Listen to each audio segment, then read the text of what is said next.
This is News Center 7.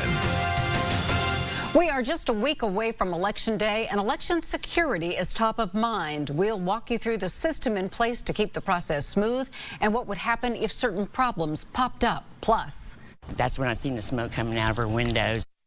Yeah, that was her neighbor's apartment on fire. She did not make it out. As the fire department looks for a cause, the extra precautions neighbors are taking.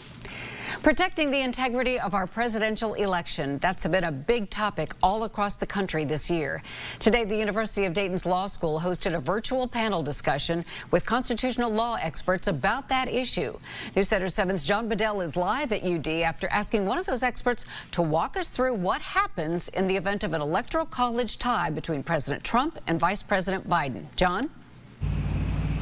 Yeah, Cheryl, had to admittedly study up on my constitutional law for this assignment today. Now, this panel here at UD's Law School, that discussion was led by UD's Law School virtually today. They talked about all kinds of scenarios, and one of the ones that came up is what happens if President Trump and former VP Joe Biden each get 269 electoral college votes. That is half of the total number of the available electoral votes of 538 for each of them, and it would be a deadlock, leaving both candidates one electoral vote shy of the 270 it takes to win the White House.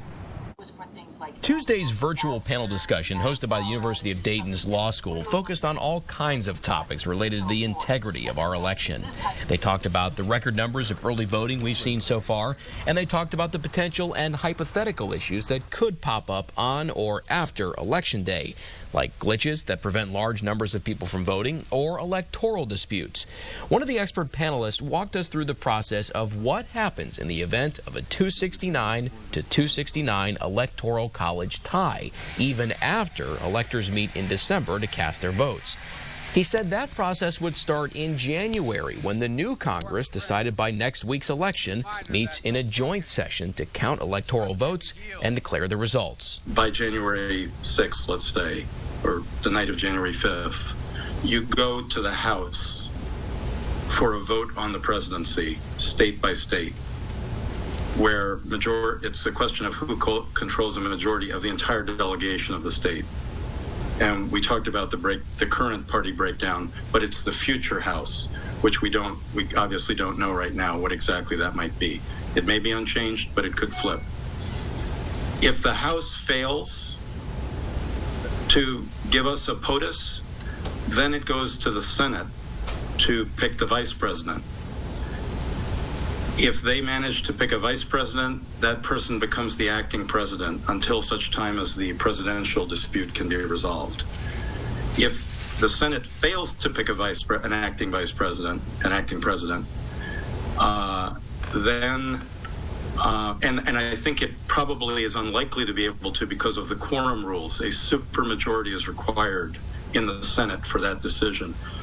Then the Speaker of the House could become the acting president on January 20th, at noon, January 20th. So a lot of moving parts there in that scenario, but Medish also pointed out if it gets to the point where the Speaker of the House would be appointed president, it would only be temporary until that larger presidential dispute could get resolved.